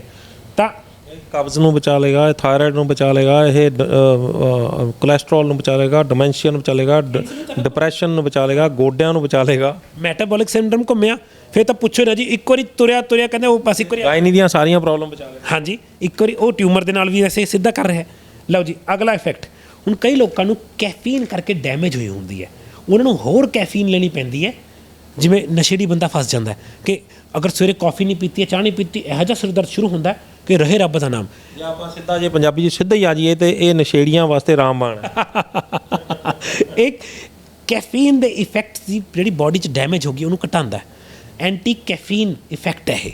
ਤਾਂ ਕੈਫੀਨ ਦੀ ਹੋਈ ਡੈਮੇਜ ਚਾਹ ਜਾਂ ਕੌਫੀ ਨਾਲ ਜਿਹੜੀ ਬਾਡੀ 'ਚ ਡੈਮੇਜ ਕਰੀ ਹੋਈ ਹੈ, ਉਹਨੂੰ ਘਟਾਉਂਦਾ, ਉਸ ਡੈਮੇਜ ਤੋਂ ਬਚਾ। ਆਪਾਂ ਜਿਹੜੇ ਪੇਸ਼ੈਂਟ ਨੇ ਉਹਨਾਂ ਨੂੰ ਆਪਾਂ ਇਸ ਜਿਹੜਾ ਉਹਨਾਂ ਨੂੰ ਇਹ ਜਾਣਕਾਰੀ ਦਿੰਦੇ ਹਾਂ ਕਿ ਤੁਸੀਂ ਚਾਹ ਨਾ ਪੀਓ। ਪਰ ਜਿਹੜੇ ਬੰਦੇ ਹੁਣ ਤੱਕ ਚਾਹ ਪੀ ਕੇ ਆਪਣਾ ਨੁਕਸਾਨ ਕਰੀ ਬੈਠੇ ਨੇ, ਉਹਨਾਂ ਨੂੰ ਚਾਹ ਤਾਂ ਛਡਾਤੀ, ਪਰ ਇਹ ਦੇਤਾ ਤਾਂ ਜਿਹੜਾ ਨੁਕਸਾਨ ਹੋਇਆ ਵਾ ਉਹ ਠੀਕ ਕਰ ਦੇ। ਹਾਂਜੀ, ਇਹ ਕੈਫੀਨ ਦੇ ਇਫੈਕਟ ਤੋਂ ਹੋਈ ਡੈਮੇਜ ਨੂੰ ਘੱਟ ਕਰਦਾ ਹੈ। ਯਾਨੀ ਜਿਹੜਾ ਨੁਕਸਾਨ ਹੋ ਗਿਆ ਉਹ ਵੀ ਠੀਕ ਹੋ ਜਾਏਗਾ, ਚਾਹ ਅੱਗੋਂ ਤੋਂ ਵੀ ਨੁਕਸਾਨ ਨਹੀਂ ਕਰੇਗੀ ਇਸ ਕਰਕੇ। ਹਾਂ, ਅੱਗੇ ਨੁਕਸਾਨ ਨਹੀਂ ਕਰੇਗੀ। ਤੇ ਅਗਰ ਕੋਸ਼ਿਸ਼ ਇਹੀ ਰਹੇ, ਆਪਾਂ ਤਾਂ ਹਮੇਸ਼ਾ ਹੀ ਕਹਾਂਗੇ ਕਿ ਚਾਹ ਆਰਗੈਨਿਕ ਸਾਡੇ ਲਈ ਚਾਹ ਲੈ ਲਓਗੇ, ਉਹ ਵੀ ਉਬਾਲ ਕੇ ਨਹੀਂ ਪੀਣੀ, ਪਾਣੀ ਉਬਾਲਿਆ ਵਿੱਚ ਪਾਈ, ਢੱਕਣ ਰੱਖਤਾ, ਅਗਰ ਉਸ ਤੋਂ ਬਾਅਦ ਵੀ ਇੱਕ ਅੱਧਾ ਮਿੰਟ ਤੁਸੀਂ ਸਿਮਰ ਕਰਨੀ ਹੈ ਕਰ ਲਓ, ਉਹ ਵੀ ਕੈਫੀਨ, ਉਹ ਵਾਲੀ ਕੈਫੀਨ ਨਹੀਂ ਹੈ। ਕੈਮੀਕਲ ਤੇ ਕੈਫੀਨ ਜਦੋਂ ਮਿਕਸ ਹੋ ਜਾਂਦਾ ਹੈ ਉਹ ਬਹੁਤ ਡੈਮੇਜ ਕਰਦਾ ਹੈ। ਤਾਂ ਇਹ ਕੈਫੀਨ ਦੀ ਡੈਮੇਜ ਤੋਂ ਜਿਹੜੇ ਲੋਕੀ ਕੌਫੀਆਂ ਪੀ ਬਹੁਤ ਕੰਮ ਖਰਾਬ ਕਰ ਲੈਂਦੇ ਆ ਲਿਵਰ ਨੂੰ ਨਾ, ਇੱਕ ਕੱਪ ਤੱਕ ਕੌਫੀ ਲਿਵਰ ਨੂੰ ਹੈਲਪ ਕਰ ਸਕਦੀ ਹੈ, ਸਟਿਮੂਲੈਂਟ ਹੈ। ਮਗਰ ਲੋਕੀ ਕੋਈ ਇੱਕ ਵਾਲੇ ਮੈਂ ਜਾਣਦਾ ਹੀ ਨਹੀਂ। ਤੁਸੀਂ ਸਟਾਰਬਕ ਦੇ ਬਾਹਰ ਕਹਿੰਦੇ ਲਾਈਨ ਤਾਂ ਦੇਖਿਓ, ਜਿਹੜੇ ਅਮਰੀਕਾ ਨੇ ਉਹ ਦੱਸ ਦੇਣਗੇ ਤੁਹਾਨੂੰ ਹੱਸ ਕੇ, 3 ਬਲਾਕਸ ਦੀ ਲਾਈਨ ਲੱਗਦੀ ਹੈ ਸਵੇਰੇ, ਸਟਾਰਬਕ ਕੌਫੀ ਹੈ ਉੱਥੇ। ਠੀਕ ਹੈ ਜੀ। ਅਗਲੀ ਚੀਜ਼ ਜੀ ਜਿਹੜੀ ਕਿ ਕੁਲਵੰਤ ਜੀ ਤੇ ਮੇਰਾ ਸਬਜੈਕਟ ਫੇਵਰੇਟ ਹੈ, ਐਂਟੀ ਇਨਫਲੈਮੇਟਰੀ। ਜਿਹੜੀ ਸੋਜਸ ਆ ਜਾਂਦੀ ਹੈ ਨਰਵਸ 'ਚ, ਜੋੜਾਂ 'ਚ, ਜਿਹਦੇ ਕਰਕੇ ਬਿਨਾਂ ਗੱਲੋਂ ਬੰਦਾ ਹਾਏ ਹਾਏ ਕਰਦਾ ਮਗਰ ਉਹਨੂੰ ਨਹੀਂ ਪਤਾ ਹੁੰਦਾ ਦਰਦ ਹੋ ਕੀ ਰਿਹਾ, ਕਿ ਸੱਟ ਲੱਗੀ ਨਹੀਂ ਮਗਰ ਦਰਦ ਹੈ। ਇਹ ਐਂਟੀ ਇਨਫਲੈਮੇਟਰੀ ਹੈ। ਤਾਂ ਇਹ ਸੋਜਸ ਘਟਾਉਂਦਾ ਹੈ, ਇਨਫਲੇਮੇਸ਼ਨ ਕਰਕੇ ਅੱਖਾਂ ਸੁੱਜਣੀਆਂ, ਗਲਾਈਕੋਮਾ ਵੀ ਹੋ ਜਾਂਦਾ, ਪ੍ਰੈਸ਼ਰ ਪੈਂਦਾ ਹੁੰਦਾ, ਇਹ ਸਾਰੀ ਉਹ ਇਨਫਲੇਮੇਸ਼ਨਸ ਨੂੰ ਡਾਊਨ ਕਰਦੀ ਹੈ। ਲਾਸਟ ਬਟ ਨਾਟ ਲੀਸਟ, ਜਿਵੇਂ ਕਹਿੰਦੇ ਇੰਗਲਿਸ਼, ਇਹ ਬਹੁਤ ਵਧੀਆ ਕੰਮ ਹੈ, ਇਹ ਐਂਟੀ ਵਾਇਰਲ ਹੈ। ਐਂਟੀ ਵਾਇਰਲ, ਐਂਟੀ ਬੈਕਟੀਰੀਆ ਵੀ ਹੈ, ਐਂਟੀ ਵਾਇਰਲ ਵੀ ਹੈ। ਤਾਂ ਬੋਡੀ 'ਚ ਅਗਰ ਥੰਮਲੇ ਹੁਣ ਕਈ ਵਾਰੀ ਹੁੰਦਾ ਡਾਕਟਰ ਨੂੰ ਨਹੀਂ ਪਤਾ, bacteria, anti viral, anti inflammatory, antibiotic. ਹੁਣ ਕਈ ਵਾਰੀ ਡਾਕਟਰ ਨੂੰ ਇਹ ਨਹੀਂ ਪਤਾ ਹੁੰਦਾ ਤੁਹਾਨੂੰ ਬੁਖਾਰ ਐਂਟੀ ਵਾਇਰਲ ਹੈ ਕਿ ਐਂਟੀ ਬੈਕਟੀਰੀਅਲ ਹੈ। ਬੈਕਟੀਰੀਅਲ ਬੁਖਾਰ ਹੁੰਦਾ ਨਹੀਂ, ਵੈਸੇ ਵਾਇਰਲ ਹੁੰਦਾ, ਉਹ ਤੁਹਾਨੂੰ ਦੇ ਦਿੰਦਾ ਐਂਟੀ ਬੈਕਟੀਰੀਅਲ। ਬੈਕਟੀਰੀਆ ਤਾਂ ਮਰ ਜਾਊਗਾ, ਵਾਇਰਲ ਮਰਿਆ ਨਹੀਂ। ਤਾਂ ਮੈਂ ਹਮੇਸ਼ਾ ਕੋਸ਼ਿਸ਼ ਕਰਦਾ ਨਾ ਨੈਚੁਰਲ ਚੀਜ਼ ਜਿਹੜੀ ਪੈਥੋਜਨ, ਵਾਇਰਲਸ ਤੇ ਬੈਕਟੀਰੀਆ ਤਿੰਨਾਂ ਨੂੰ ਮਾਰਦੇ, ਉਹ ਵੀ ਇਕੱਲੇ ਮਾੜੇ ਨੂੰ, ਚੰਗੇ ਨੂੰ ਨਹੀਂ। ਆਪਾਂ ਦੇ ਉੱਪਰ ਸਪੈਸ਼ਲ ਵੀਡੀਓ ਕਰੀ ਹੋਈ ਇੱਕ, ਇਹ ਐਂਟੀ ਵਾਇਰਲ ਵੀ ਹੈ। ਤਾਂ ਇਹਦਾ ਇਹ ਫਾਇਦਾ ਵੀ ਹੈ ਕਿ ਬੋਡੀ 'ਚ ਅਗਰ ਵਾਇਰਲ ਇਨਫੈਕਸ਼ਨ ਹੋ ਗਈ ਇਹਨੂੰ ਮਾਰ ਦਿੰਦਾ, ਉਹਨੂੰ ਚੱਕ ਸਕਦਾ। ਤਾਂ ਇਹਦੇ 9 ਬੈਨੀਫਿਟਸ ਨੇ। ਇਹਦੇ ਵਿੱਚ ਮੈਂ ਹੈਰਾਨ ਹੋ ਗਿਆ ਕਿ ਇੰਨੀ ਸੋਹਣੀ ਚੀਜ਼ ਹੈ ਤੇ ਆਪਣੇ ਐਕਚੁਅਲ 'ਚ ਇੰਡੀਆ ਦੀ, ਜਿਵੇਂ ਬਾਹਰ ਵਾਲਿਆਂ ਨੇ ਤਾਂ ਬਾਅਦ 'ਚੋਂ ਲੱਭਿਆ, ਆਪਣੀ ਤਾਂ ਇਹ 4000 ਸਾਲ ਪੁਰਾਣੀ ਤੋਂ ਵੀ ਜ਼ਿਆਦਾ ਔਸ਼ਧੀ ਹੈ ਇਹ, ਜਿਸ ਨੂੰ ਦਾਰੂ ਹਰਿਦਰਾ, ਇੰਨਾ ਪੁਰਾਣਾ ਨਾਮ, ਅਗਰ ਇਕੱਲਾ ਸੰਸਕ੍ਰਿਤ ਦਾ ਵਰਡ ਹੈ, ਹਰਿਦਰਾ ਹਲਦੀ ਨੂੰ ਕਹਿੰਦੇ ਅਸਲ 'ਚ, ਉਸ ਤੋਂ ਬਾਅਦ ਹਲਦੀ ਬਣ ਗਿਆ ਵਰਡ, ਫਿਰ ਅੱਜ ਦੇ ਟਾਈਮ ਤੁਹਾਨੂੰ ਬਰਬਰਿਨ ਦੇ ਨਾਮ ਤੋਂ ਜਾਣਿਆ ਜਾਂਦਾ ਤੇ ਬਹੁਤ ਜ਼ਿਆਦਾ। ਬਰਬਰਿਨ ਦਾ ਲੈਟਿਨ ਨੇਮ ਹੈ। ਹਾਂਜੀ, ਇਹਨੂੰ ਇੰਨਾ ਜ਼ਿਆਦਾ ਫੇਮਸ ਹੈ ਇਹ ਬਾਹਰ, ਮਗਰ ਇਹ ਆਪਣੇ ਕੋਲ ਬਹੁਤ ਪੁਰਾਣੀ ਆਈਟਮ ਸੀਗੀ, ਸਾਨੂੰ ਬਹੁਤ ਦੇਰ ਲੱਗੀ ਲੱਭਣ 'ਚ। ਇਹਦੇ ਉੱਪਰ ਦੇਖੋ ਕੀ ਲਿਖਿਆ ਹੋਇਆ, lowers blood sugar levels, makes it ideal for people with diabetes. ਦੂਜਾ, ਇੰਪਰੂਵਸ ਕਾਰਡੀਓਵੈਸਕੂਲਰ ਹੈਲਥ। ਇਹ ਦੋ ਉੱਪਰ ਮੋਟੇ ਮੋਟੇ ਲਿਖੇ, ਮਗਰ ਸਾਨੂੰ ਪਤਾ ਹੈ ਇਹ ਇਸ ਤੋਂ ਬਹੁਤ ਜ਼ਿਆਦਾ ਵਧੀਆ। ਉੱਪਰ ਲਿਖਿਆ ਦਾਰੂ, ਇਹਨਾਂ ਨੇ ਤਾਂ ਉਸ ਤੋਂ ਵੀ ਇੱਕ ਹੋਰ ਨਾਮ ਵੀ ਲਿਖਤਾ, ਜਿਹੜਾ ਹਰਿਦਰਾ ਤੋਂ ਵੀ ਉੱਪਰ ਵਾਲਾ, ਬਰਬਰਿਨ ਐਕਸਟਰੈਕਟ। ਠੀਕ ਹੈ ਜੀ, ਬਿਲਕੁਲ ਸਹੀ ਹੈ। ਤਾਂ ਇਹ ਮੈਂ ਕਿਵੇਂ ਯੂਜ਼ ਕਰਦਾ ਸੀ, ਮੈਂ ਦੱਸ ਦਿੰਦਾ। ਅਸੀਂ ਡਾਇਬੀਟੀਜ਼ ਲੋਕਾਂ ਨੂੰ ਕੀ ਕਹਿੰਦੇ ਸੀ ਕਿ ਸਵੇਰੇ ਉੱਠ ਕੇ, ਉਹ ਪਹਿਲੇ ਲੋਕ ਤਾਂ ਬਹੁਤ ਵਿਚਾਰੇ ਡਰ ਜਾਂਦੇ ਆ, ਸਵੇਰੇ ਉੱਠਦੇ ਸਾਰੇ ਨਾ ਬਲੱਡ ਸ਼ੂਗਰ ਵਧੀ ਹੁੰਦੀ ਹੈ। ਉਹ ਮੈਂ ਕਿਹਾ ਡਰਨ ਵਾਲੀ ਗੱਲ ਨਹੀਂ ਹੈ, ਤੁਹਾਡਾ ਲਿਵਰ ਅਨਹੈਲਦੀ ਹੈ, ਉਹ ਬਲੱਡ 'ਚ ਨਾ ਗਲਾਈਕੋਜਨ ਪਾ ਦਿੰਦਾ। ਉਹ ਤੁਸੀਂ ਡਰ ਜਾਂਦੇ ਹੋ ਕਿ ਸ਼ੂਗਰ ਵੱਧ ਗਈ, ਉਹ ਕੋਈ ਸ਼ੂਗਰ ਵਧੀ ਹੋਈ ਨਹੀਂ ਹੈ। ਤੁਸੀਂ ਖਾਣਾ ਖਾਣ ਤੋਂ 3 ਘੰਟੇ ਬਾਅਦ ਸ਼ੂਗਰ ਚੈੱਕ ਕਰਨੀ ਹੈ, 3 ਐਕਚੁਅਲ 'ਚ, ਉਹ ਤੁਹਾਡੀ ਇਨਸੂਲਿਨ ਦੀ ਐਕਚੁਅਲ ਸੈਂਸਿਟੀਵਿਟੀ ਨੂੰ ਪਤਾ ਲੱਗਣ ਦਿੰਦਾ। ਮਗਰ ਇਹ ਨਹੀਂ ਹੈ ਕਿ ਖਾਣਾ ਖਾਇਆ ਉਹ ਤੋਂ ਅੱਧੇ ਘੰਟੇ ਬਾਅਦ ਚਾਹ ਪੀ ਲਈ, ਫਿਰ 2 ਬਿਸਕੁਟ ਖਾ ਲਏ, ਕਹਿੰਦੇ 3 ਘੰਟੇ ਕਿਹਾ ਸੀ ਰਵਿੰਦਰ ਹੋ ਗਏ। ਨਾ ਨਾ ਨਾ ਨਾ ਨਾ, ਖਾਣਾ ਖਾਇਆ ਉਸ ਤੋਂ ਬਾਅਦ ਕੁਛ ਨਹੀਂ ਖਾਇਆ, ਪਾਣੀ ਨਿੰਬੂ ਪਾਣੀ ਪੀ ਲਿਆ, ਵੱਖਰੀ ਗੱਲ ਹੈ, 3 ਘੰਟੇ ਹੋਲੇ ਹੁਣ ਚੈੱਕ ਕਰਨਾ। ਤਾਂ ਅਸੀਂ ਡਾਇਬੀਟੀਜ਼ 'ਚ ਕਿਵੇਂ ਯੂਜ਼ ਕਰਦੇ ਸੀ ਕਿ ਸਵੇਰੇ 2 ਖਾਲੀ ਪੇਟ, ਫਿਰ ਕਿੰਨੀ ਕੁ ਡਾਇਬੀਟੀਜ਼ ਹੈ ਉਸ ਹਿਸਾਬ ਨਾਲ 1 ਤੋਂ 2 ਗੋਲੀਆਂ ਹਰ ਮੀਲ ਤੋਂ ਬਾਅਦ। ਕਿਉਂਕਿ ਦੇਖੋ ਕੀ ਕਰਦਾ ਡਾਇਬੀਟਿਕ ਬੰਦਾ, ਕੀ ਕਰਦਾ, ਪਹਿਲਾਂ ਉਹ ਗਲਤ ਖਾਣਾ ਖਾਂਦਾ, ਸ਼ੂਗਰ ਮਾਰਦੇ ਪਟਾਕਾ, ਫਿਰ ਉਹਨੂੰ ਐਡੀ ਮੋਟੀ ਗੋਲੀ ਖਾ ਕੇ ਉਹਨੂੰ ਡਾਊਨ ਕਰਦਾ। ਉਹ ਮੈਂ ਕਿਹਾ ਭਰਾਓ, ਪਹਿਲੀ ਚੀਜ਼ ਤਾਂ ਮੈਂ ਹਮੇਸ਼ਾ ਕਹਿੰਦਾ ਹੁੰਦਾ ਕਿ ਅਗਰ ਟੈਂਕੀ ਖਾਲੀ ਕਰਨੀ ਹੈ, ਸਭ ਤੋਂ ਪਹਿਲਾਂ ਮੋਟਰ ਬੰਦ ਕਰ ਦਿਓ, ਕਿ ਪਹਿਲੇ ਨੰਬਰ 'ਤੇ ਖਾਣਾ ਹੈ ਜਾਂ ਨਹੀਂ ਖਾਣਾ ਕਿ ਸ਼ੂਗਰ ਪਟਾਕਾ ਮਾਰੇ, ਖਾਣਾ ਸਹੀ ਖਾਵਾਂਗੇ। ਫਿਰ ਹੁਣ ਗੋਲੀ ਦੀ ਨੀਂਡੇ ਘਟ ਗਈ, ਫਿਰ ਇਹੀ ਕੰਮ ਕਰ ਦੂਗੀ। ਮੇਰੇ ਬੜੇ ਕਲਾਇੰਟ ਮੈਨੂੰ ਪੁੱਛਦੇ, ਮੈਂ ਡਾਇਬੀਟਿਕ ਗੋਲੀ ਬੰਦ ਕਰਦਾ। ਮੈਂ ਕਿਹਾ ਦੇਖ, ਮੈਂ ਡਾਕਟਰ ਨਹੀਂ ਹੈ, ਮੈਂ ਕਦੇ ਵੀ ਇਹ ਨਹੀਂ ਕਹਿੰਦਾ।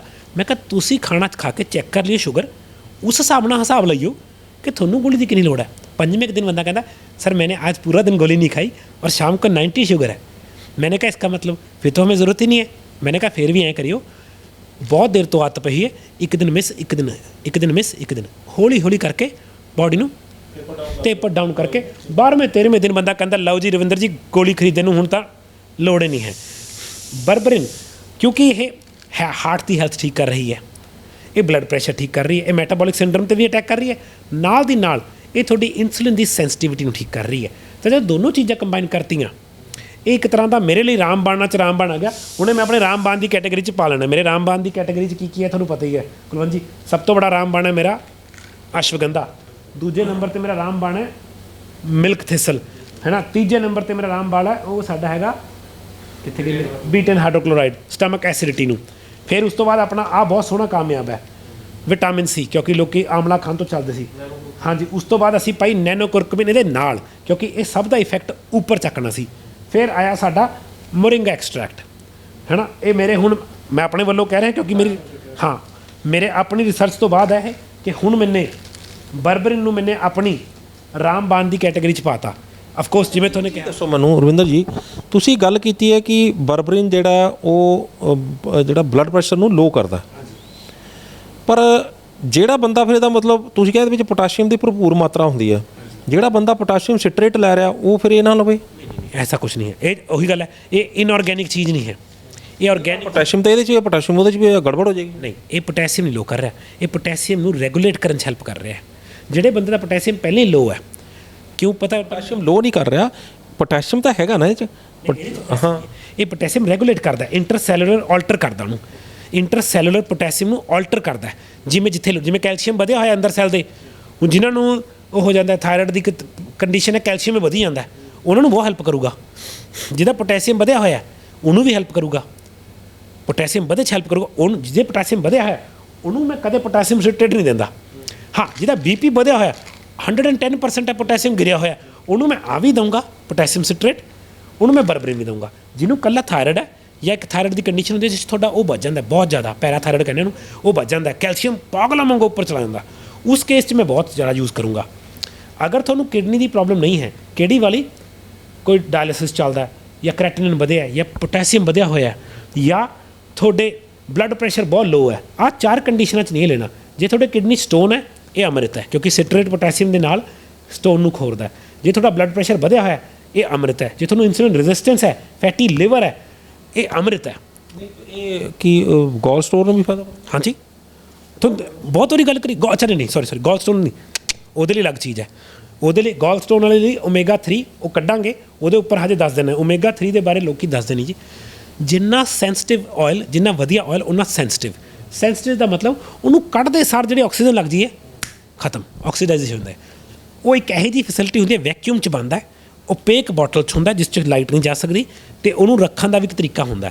ਤਾਂ ਮੈਨੂੰ ਕਦ ਦੀ ਟੀਮ ਮੇਰੇ ਪਿੱਛੇ ਪਈ ਹੈ, ਕਿਉਂਕਿ ਜਿਹੜੀ ਜਗ੍ਹਾ ਤੋਂ ਸਪਲਾਈ ਹੁੰਦੀ ਸੀ ਉਹ ਸਾਡੇ ਪਿੱਛੇ ਪੈ ਗਏ। ਓਮੇਗਾ 3 ਟਰਾਈ ਕਰੋ ਜੀ ਤੁਹਾਡਾ। ਮੈਂ ਕਿਹਾ ਕਿਵੇਂ ਬਣਿਆ ਹੋਇਆ? ਹੁਣ ਉਹ ਮੇਰਾ ਕੁਐਸਚਨ ਆਨਸਰ ਪੂਰੀ ਤਰ੍ਹਾਂ ਕਰ ਨਹੀਂ ਪਾਏ, ਕਿਵੇਂ ਬਣਿਆ ਹੋਇਆ। ਮੇਰੀ ਚੀਜ਼ ਮੇਰੇ ਤਰੀਕੇ ਨਾਲ ਬਣੀ ਚਾਹੀਦੀ ਹੈ। ਓਮੇਗਾ 3 'ਚ ਇਹੋ ਜਿਹੀ ਚੀਜ਼ ਹੈ, ਉਹ ਜਿਹਨੂੰ ਕਹਿੰਦੇ ਨਾ ਕਿ ਸਮੁੰਦਰੀ ਝੱਗ ਪੰਜਾਬੀ 'ਚ ਕਹਿੰਦੇ ਸਟਾਇਰੋਫੋਨ ਨੂੰ ਖੋਰ ਦਿੰਦਾ, ਤਾਂ ਉਹ ਬਲੋਕੇਜਸ ਖੋਲ ਦਿੰਦਾ, ਉਹ ਸਟੋਨ ਖੋਰ ਦਿੰਦਾ, ਪ੍ਰੋਵਾਈਡਿੰਗ ਉਹ ਆਕਸੀਡਾਈਜ਼ ਨਾ ਹੋਇਆ ਹੋਏ। ਤਾਂ ਮੈਨੂੰ ਹਜੇ ਤੱਕ ਇਹੋ ਜਿਹੀ ਚੀਜ਼ ਲੱਭੀ ਨਹੀਂ ਇੰਡੀਆ 'ਚ ਜਿਹੜਾ ਆਕਸੀਡਾਈਜ਼ਡ ਨਾ ਹੋਵੇ। ਮੈਨੂੰ 2 ਕੰਪਨੀਆਂ ਨੇ ਜਿਹੜੇ ਬਹੁਤ ਮੇਰੇ 'ਤੇ ਇਹ ਚੀਜ਼ਾਂ ਕਹਿ ਚੁੱਕੀਆਂ ਨੇ ਕਿ ਸਾਡਾ ਓਮੇਗਾ 3 ਟਰਾਈ ਕਰੋ ਜੀ। ਅਸੀਂ ਕੈਨੇਡਾ ਤੋਂ ਮੰਗਾਇਆ, ਇੱਕ ਟਿਊਨਾ ਤੋਂ ਕੱਢਿਆ ਹੋਇਆ, ਇੱਕ ਫਲਾਣੇ ਤੋਂ ਕੱਢਿਆ ਹੋਇਆ। ਮੈਂ ਕਿਹਾ ਗੱਲ ਚੰਗੀ ਹੈ, ਕਿਆ ਇਹ ਹਵਾ ਤੋਂ ਬਿਨਾਂ ਫੈਕਟਰੀ, ਵੈਕਿਊਮ ਫੈਕਟਰੀ ਹੈ? ਇਹ ਚੀਜ਼ਾਂ ਬੜੀ ਮੈਟਰ ਕਰਦੀਆਂ। ਕਈ ਚੀਜ਼ਾਂ ਨੂੰ ਆਕਸੀਡਾਈਜੇਸ਼ਨ ਜਮੀ ਖਤਮ ਕਰ ਦਿੰਦੀ ਹੈ। ਤਾਂ ਅਸੀਂ ਕੋਸ਼ਿਸ਼ ਕਰਦੇ ਹਾਂ ਇਹੀ ਚੀਜ਼ ਲੱਭਣ ਦੀ। ਪੋਟਾਸ਼ੀਅਮ ਮੇਰਾ ਰਾਮਬਾਣਾ 'ਚੋਂ ਰਾਮਬਾਣਾ, ਜਿਵੇਂ ਤੁਸੀਂ ਕਿਹਾ, ਇਹ ਮੈਂ ਬਹੁਤ ਯੂਜ਼ ਕਰਦਾ। ਤਾਂ ਇਹ ਚੀਜ਼ਾਂ ਇਹੋ ਜਿਹੀਆਂ ਨੇ, ਇਹ ਤੁਹਾਡੇ ਕੋਲ ਪ੍ਰੋਡਕਟ ਮੈਂ ਤਾਂ ਲਾਂਚ ਕਰਦਾ ਕਿ ਸਾਡਾ ਡਾਈਟ ਤੋਂ ਬਾਅਦ ਸੋਨੇ 'ਤੇ ਸੁਹਾਗਾ ਕਰਨਾ ਹੁੰਦਾ। ਹੁਣ ਬੰਦਾ ਆਉਂਦਾ ਸਾਡੇ ਕੋਲ ਓਵਰਵੇਟ ਵੀ ਹੈ, ਡਾਇਬੀਟਿਕ ਵੀ ਹੈ ਜਾਂ ਪ੍ਰੀ ਡਾਇਬੀਟਿਕ ਵੀ ਹੈ, ਥਾਇਰਡ ਹਿੱਲਿਆ ਹੋਇਆ, ਲਿਵਰ ਫੈਟੀ ਹੈ। ਅਸੀਂ ਚਾਹੁੰਦੇ ਹਾਂ 2 ਮਹੀਨੇ 'ਚ ਉਹਨੂੰ ਸਿਹਤਮੰਦ ਕਰਕੇ ਇਹੋ ਜਿਹੀ ਸਟੇਜ 'ਤੇ ਛੱਡ ਦਈਏ ਕਿ ਰੱਬ ਜਾਣੇ ਕਿ ਬੱਲੇ ਬੱਲੇ ਹੋ ਜੇ। ਉਹ ਕਰਨ ਲਈ ਸਾਨੂੰ ਲੋੜ ਪੈਂਦੀ ਹੈ ਔਸ਼ਧੀਆਂ ਦੀ। ਉਹ ਔਸ਼ਧੀਆਂ ਹੁਣ ਬਾਜ਼ਾਰਾਂ 'ਚ ਓਰੀਜਨਲ ਚੀਜ਼ ਨਹੀਂ ਮਿਲਦੀ। ਬੜੀ ਚੀਜ਼ਾਂ ਨਾਮ 'ਤੇ ਮਿਲੀ ਨੇ। ਮੈਨੂੰ ਆਪਣੀ ਕੰਪਨੀ ਨੇ ਦੱਸਿਆ ਜੀ ਕਿ ਹਲਦੀ ਦੇ ਵਿੱਚ ਇੱਕ ਫਰੂਟ ਪੈ ਜਾਂਦਾ, ਉਹ ਬਿਲਕੁਲ ਹਲਦੀ ਦਾ ਰੰਗ, ਸਮੈਲ, ਸਭ ਕੁਝ, ਉਹ ਤੁਹਾਨੂੰ ਕਿਲੋ ਹਲਦੀ ਵੇਚੀ ਜਾਂਦੀ ਹੈ, ਅੱਧਾ ਕਿਲੋ ਉਸ 'ਚੋਂ ਫਰੂਟ ਹੁੰਦਾ। ਮੈਂ ਨਾਮ ਨੂੰ ਪੁੱਛਣ ਦੀ ਕੋਸ਼ਿਸ਼ ਕਰੀ, ਉਹ ਕਹਿੰਦੇ ਰਵਿੰਦਰ ਜੀ ਇਸ 'ਚ ਨਾ ਜਾਓ। ਮੈਂ ਕਿਹਾ ਨਹੀਂ ਕੈਮਰਾ 'ਤੇ ਲੋਕਾਂ ਨੂੰ ਦੱਸਣਾ ਪੈਂਦਾ। ਮਗਰ ਫਿਰ ਆਪਾਂ ਨੇ ਹਲਦੀ ਲੱਭੀ, ਚੰਗੀ ਚੀਜ਼ ਸਪਲਾਈ ਕਰਾਈ। ਐਵੇਂ ਹੀ ਆਹ ਹੁਣ ਦਾਰੂ ਖਰੀਦਿਆ ਤੁਹਾਨੂੰ ਕਿਸੇ ਚੰਗੇ ਵੈਦ ਕੋਲ ਹੁੰਦੀ ਹੈ, ਐਕਸਟਰੈਕਟ ਨਹੀਂ ਹੁੰਦੀ, ਉਹਦੇ ਕੋਲ ਜੀ ਪੂਰੀ ਲਸਣ ਜਿਹੇ ਵਰਗੀ ਹਲਦੀ ਵਰਗੀ ਡਲੀਆਂ ਹੁੰਦੀਆਂ, ਉਸ 'ਚੋਂ ਐਕਸਟਰੈਕਟ ਕੱਢਣਾ ਕੋਈ ਆਸਾਨ ਹੈ? ਹਾਂ, ਹੁਣ ਇਹ ਆਪਾਂ ਨੇ ਐਕਸਟਰੈਕਟ ਕੱਢਤਾ ਤਾਂ ਕਿ ਕੰਮ ਕਰੇ ਬੋਡੀ 'ਚ। ਦੇਖੋਗੇ ਖੋਲ ਕੇ ਬਿਲਕੁਲ ਹਲਦੀ ਵਰਗਾ ਰੰਗ ਹੋਏਗਾ ਇਹਦਾ ਵੀ, ਇੱਕ ਕੁਰਕਮਿਨ ਦੇ ਨਾਲ ਮਿਲਦੀ ਜੁਲਦੀ ਚੀਜ਼ ਹੈ, ਤਾਂ ਹੀ ਨਾਮ ਹਰਿਦਰਾ ਹਲਦੀ ਹੈ ਇਸੇ ਕਰਕੇ। ਅੱਛਾ, ਹੁਣ ਇਹ ਦੱਸੋ ਕਿ ਇਹ ਕਿਹੜੇ ਤੇ ਕਿੰਨੀ ਉਮਰ ਦੇ ਤੇ ਕਿੱਦਾਂ ਦੇ ਲੋਕਾਂ ਨੂੰ ਲੈਣੀ ਚਾਹੀਦੀ ਹੈ ਤੇ ਕਿੱਦਾਂ ਦੇ ਲੋਕਾਂ ਨੂੰ ਮਨਾ ਹੈ? ਸਿਰਫ ਇੱਕ ਬੰਦੇ ਨੂੰ ਮਨਾ ਕਰੂੰਗਾ ਮੈਂ, ਜਿਹਦੀ ਕਿਡਨੀ ਰਿਪਲੇਸ ਹੋਈ ਹੋਵੇ ਜਾਂ ਡਾਇਲਿਸਿਸ ਖਤਰਨਾਕ ਚੱਲਦਾ ਹੋਵੇ। ਉਸ ਕੇਸ 'ਚ ਮੈਂ ਪ੍ਰੈਗਨੈਂਟ ਵੂਮਨ ਨੂੰ ਵੀ ਕੋਈ ਚੱਕਰ ਨਹੀਂ ਹੈ, ਮਗਰ ਪ੍ਰੈਗਨੈਂਟ ਵੂਮਨ ਦੇ ਕੇਸ 'ਚ ਮੈਂ ਹਰ ਵਾਰੀ ਕਹਿਣਾ ਹੁੰਦਾ ਤੁਹਾਡਾ ਮੈਟਰ ਇਕੱਲਾ ਤੁਹਾਡਾ ਨਹੀਂ ਹੁੰਦਾ, ਸੱਸ, ਇਨ-ਲॉज, ਤਾਂ ਕੋਈ ਵੀ ਚੀਜ਼ ਮੇਰੀ, ਮੈਂ ਹਮੇਸ਼ਾ ਪ੍ਰੈਗਨੈਂਟ ਵੂਮਨ ਕਹਿੰਦਾ ਹੁੰਦਾ ਆਪਣੇ ਡਾਕਟਰ ਨਾਲ ਨਾ ਟੇਬਲ 'ਤੇ ਰੱਖ ਦਿਓ कि डॉक्टर साहब ये ले सकदा, वो देखेगा कहेगा किन्नी रिकमेंड करिए 6, 3 ले लो, गल खत्म, मैं खुश हाँ। कुछ दस क्योंकि गल दस देखो प्रैगनेंट वूमेन नूं सब तो ज़्यादा ट्रेस मिनरल, हुण मैं अंदर की गल दसदा, अज के टाइम बच्चों के दंद गए, मेरा डेंटिस्ट मेरे दंद देख के खुश होंदा, कहंदा बल्ले बल्ले, ਉਹਦਾ ਫਾਇਦਾ ਹੈ। ਮੇਰੀ ਮੰਮੀ ਨੇ ਜਦੋਂ ਪ੍ਰੈਗਨੈਂਟ ਸੀ ਅਗਰ ਟਰੇਸ ਮਿਨਰਲ ਖਾਏ ਸੀ, ਮੇਰੇ ਦੰਦਾਂ ਦੀ ਹੈਲਥ, ਇੱਕ ਚੀਜ਼ ਦੀ ਗੱਲ ਕਰ ਰਿਹਾ ਮੈਂ ਤਾਂ ਹਜੇ ਹਾਈ ਕੈਰੋਟੀਨੋਇਡਸ ਤੇ ਉਹਨਾਂ ਦੀ ਤਾਂ ਗੱਲ ਹੀ ਨਹੀਂ ਕਰ ਰਿਹਾ ਮੈਂ ਫਾਈਟੋਨਿਊਟ੍ਰੀਐਂਟਸ ਦੀ। ਪ੍ਰੈਗਨੈਂਸੀ 'ਚ ਹਾਈ ਨਿਊਟ੍ਰੀਐਂਟਸ ਬੱਚੇ ਨੂੰ ਬਹੁਤ ਜ਼ਿਆਦਾ ਫਿਊਚਰ ਹੈਲਥ ਦੇ ਦਿੰਦੇ ਆ। ਉਹ ਹਾਈ ਨਿਊਟ੍ਰੀਐਂਟਸ 'ਚ ਪੰਜੀਰੀ ਕੋਈ ਨਿਊਟ੍ਰੀਐਂਟ ਨਹੀਂ ਹੈ, ਜੋ ਚੀਨੀ ਹੈ ਉਹ ਵੀ ਗਰਮ ਕਰੀ ਹੋਈ ਆਟੇ ਨਾਲ। ਅਗਰ ਤੁਸੀਂ ਸਲਾਦ ਖਾ ਰਹੇ ਹੋ, ਜੇ ਤੁਸੀਂ ਸੁਪਰ ਗ੍ਰੀਨ ਖਾ ਰਹੇ ਹੋ, ਵੀਟ ਗ੍ਰਾਸ ਪਾਊਡਰ ਲੈ ਰਹੇ ਹੋ, ਇਹ ਹਾਈ ਨਿਊਟ੍ਰੀਸ਼ਨ ਹੈ। हाँ अपने डॉक्टर नाल गल करनी कर लो, ashwagandha, milk thistle, betaine, vitamin C उस टाइम बहुत हैल्प करेगा। मैं तो उस मोरिंगा, स्पायरुलिना, हर एक चीज़ जिहड़ी भी ग्रीन चीज़ है एक्सट्रैक्ट हैल्प करेगी। अगर तुसी वो नहीं खाते तो तुसी परौंठे, रोटी, घी ते नाल सिर्फ कुकड सब्जी, ये न्यूट्रीशन नहीं है। मैं न्यूट्रीशन च वैल हैल्प करदा, मैं न्यूट्रीशन च बिलीव करदा, तो उस टाइम तुसी चीज़ां ले सकते हो। मगर क्योंकि वो सेंसिटिव मैटर है, मैं नहीं चाहता कल कुलवंत जी मैनू कोई भी कहे तुमने मैडिकल एडवाइस दी, इस एडवाइस मैडिकल दित्ती नहीं, ना असीं डॉक्टर हैं। असीं कहांगे तुसी अपने डॉक्टर के सामने चीज़ रखो, है कि पुछ लो भाई, अगर नहीं ले सकता हुण मैं कद ले सकदा, कदों ले सकते हो तुसी पुछ लो, डॉक्टर नाल सलाह कर लोगे, कोई माड़ा नहीं है। ਇਹਦੇ मामले च जे तुसी डायबिटिक हो, मैं 8 गोलियां दित्तियां होईयां, सवेरे निर्णे काल दे 2, हर मील तो बाद 2, तो 8 बन जाने, क्योंकि 3 खाने खा रहे होंगे। फिर जब 2 ते आ जाने 6 रह जानी है, जो 1 ते आ जाने 4 रह जानी है। जे तुसी कार्डियोवैस्कुलर की प्रॉब्लम है फिर भी 6 तो 8 ले लूँगा मैं, क्योंकि वो ब्लॉकेज खोली भी तो है। मगर शुरू मैं कहूँगा घट तो कर लो, 2, 3, 4, थोनों पता लगना कित्थे थोड़ी गल बनन लग गई। जे 4 च गल बन रही है वेरी गुड है, ये तो बहुत सोहना एक्सट्रैक्ट है, ये काम करदा ही करदा है। मगर तुसी अपनी रेशो लभ लेनी है, इस च कोई भी प्रिस्क्रिप्शन या एडवाइस देने की लोड़ नहीं है। मैं अगर जिमें कहा अगर मैं प्री डायबिटिक है मैं 4 लूँगा, अगर डायबिटिक है मैं गोली खा रहे हैं मैं वही मेटफॉर्मिन, मैं 6 तो 8 लूँगा। जिहड़ा इंसुलिन ते बंदा 6 तो 8 गारंटी, क्योंकि वो इंसुलिन सेंसिटिविटी खत्म हो चुकी। अपने इंसुलिन सेंसिटिविटी घटानी है, अपने नीड ऑफ इंसुलिन घटानी है, अपने ग्लूकोज घटाना है। Before we move forward, I would like to give a disclaimer here that this program is not meant for medical advice. This is only for knowledge sake. आगे बढ़ने से पहले मैं ये बता दूं कि ये प्रोग्राम मेडिकल एडवाइस के लिए नहीं है, ये प्रोग्राम सिर्फ़ और सिर्फ जानकारी के लिए है। और अगर जानकारी हासिल करके अगर आपको कोई फ़ायदा होता है तभी हमारे इस प्रोग्राम की कामयाबी मानी जाएगी। ये प्रोग्राम मेडिकल एडवाइस ਲਈ नहीं है, ਇਹ ਸਿਰਫ ਤੇ ਸਿਰਫ ਜਾਣਕਾਰੀ ਲਈ ਹੈ, ਤੇ ਜੇ ਜਾਣਕਾਰੀ ਹਾਸਲ ਕਰਕੇ ਤੁਹਾਨੂੰ ਕੋਈ ਫਾਇਦਾ ਹੁੰਦਾ ਤਦੇ ਸਾਡੇ ਇਸ ਪ੍ਰੋਗਰਾਮ ਦੀ ਕਾਮਯਾਬੀ ਮੰਨੀ ਜਾਏਗੀ। ਇਹ ਤਿੰਨੋਂ ਭਾਸ਼ਾਵਾਂ ਦੇ ਵਿੱਚ ਮੈਂ ਡਿਸਕਲੇਮਰ ਇਸੇ ਕਰਕੇ ਦਿੱਤਾ ਤਾਂ ਕਿ ਜਿਹੜਾ ਵੀ ਕੋਈ ਜਿਹੜੀ ਭਾਸ਼ਾ ਵੀ ਸਮਝਦਾ ਹੋਵੇ ਉਸ ਨੂੰ ਇਹ ਪਤਾ ਲੱਗ ਜੇ ਕਿ ਅੱਗੇ ਉਹਨਾਂ ਨੇ ਇਸ ਵੀਡੀਓ ਨੂੰ ਦੇਖਣ ਤੋਂ ਬਾਅਦ ਕਿਸ ਤਰ੍ਹਾਂ ਰਿਐਕਟ ਕਰਨਾ। ਰਵਿੰਦਰ ਜੀ, ਤੁਸੀਂ ਇਹ ਦੱਸਿਆ ਵੀ ਕਿਹੜੇ ਨੂੰ ਨਹੀਂ ਲੈ ਸਕਦੇ, ਹੁਣ ਇਹਦੇ ਕੋਈ ਸਾਈਡ ਇਫੈਕਟ ਵੀ ਹੈਗੇ? नॉन साइड इफेक्ट कोई नहीं है जी, मगर मैं कदे भी किसी को हाइपर चीज़ नहीं कहना करनू कि पहले दिन 10 गोलियां खा लो। तो ही मैं कहना 2 तो 3 गोलियां शुरू करके हौली हौली ਵਧਾਣੀ है। अगर तुम डायबिटिक हो तुम शुरू 2 तो 3 करनी है, मगर तुम 6 तक ले जा सकते हो। तो हाँ, हाई डोजेज किसी चीज़ की भी माड़ी कर सकती है, किसी चीज़ की भी। तुम सलाद भी 3 किलो खा के डायरिया कर सकते हो, है ना, पोटैशियम बच जाएगा तो BP लो हो जाएगा। तो एवें यह है, मैं कदे भी हाई डोजेज नहीं रिकमेंड करता। अगर तुम बच्चे दे रहे हो उन्होंने डायबिटिक है, मैं उन्होंने 2 तो 3 गोलियां ही दूँगा। बॉडी भी तो देखो किन्नी कौदी, उन्होंने कहूँगा कि मैं पानी घोल के पिला दूँगा अगर वो कैप्सूल नहीं ले सकता। तो अगर तुम शुरू कर रहे हो तुम 4 तो 6 मतलब 2-4 तो शुरू करके फिर रिकमेंडेड उस तक पहुँच सकते हो। जिवें इस इन्होंने रिकमेंड कराया 1 तो 2 गोलियां 3 टाइम्स अ डे, देखो ही इन्हों की रिकमेंडेशन है कंपनी की। तो हाँ, ये दस देना, ये मैं नहीं बनाता, ये मेरी हिदायत तो मैं एक कंपनी तो चीज़ां बनवाना। ये सारी बेचते हो कंपनी ने, साने 2-3 बंदे रखे हुए हैं, सिमी जी, अंशु जी ते लक्ष्यवीर, सिर्फ इस करके कि थोनू वो कंपनी को कॉलां ना करनियां पैण। वो मेरे स्टाफ मैंबर ने, वो कंपनी दे नहीं है, तो लोग उन्होंने लड़ पैने हैं। साडी कोशिश होंदी कंपनी नाल लड़ के चीज़ टाइम ते पहुँचाउण दी, चीज़ सस्ती प्रोक्योर करन दी, चीज़ अच्छी प्रोक्योर करन दी।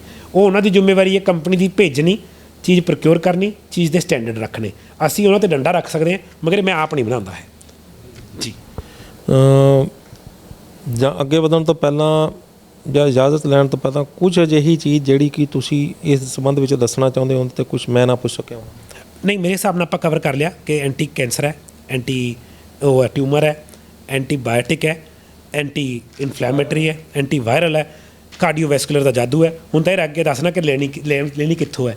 ਤੁਸੀਂ ਇਹਦੇ ਲਈ ਅਗਰ ਲੈਣੀ ਹੈ ਤਾਂ ਤੁਸੀਂ ਅੰਸ਼ੁਲ ਜੀ ਨੂੰ ਫੋਨ ਕਰਨਾ 85 95 75 40 90 85 95 75 40 90 ਜੇ ਤੁਸੀਂ ਇਸ 'ਚ ਇੰਟਰਸਟਡ ਹੋ ਜਾਂ ਕਿਸੇ ਪ੍ਰੋਡਕਟ 'ਚ ਇੰਟਰਸਟਡ ਹੋ। ਜੇ ਤੁਸੀਂ ਚਾਹੁੰਦੇ ਹੋ, ਕਈ ਲੋਕਾਂ ਨੂੰ ਨਾ ਫਿਰ ਵੀ ਨਾ ਇੰਨੀ ਵੀਡੀਓ ਦੇਖਣ ਤੋਂ ਬਾਅਦ ਵੀ ਦਿਲ ਕਰਦਾ ਕਿ ਪੁੱਛ ਲਾਂ ਗੱਲ ਮਾੜੀ ਜੀ, ਫਿਰ ਤੁਸੀਂ ਲਕਸ਼ ਨੂੰ ਫੋਨ ਕਰ ਸਕਦੇ ਹੋ।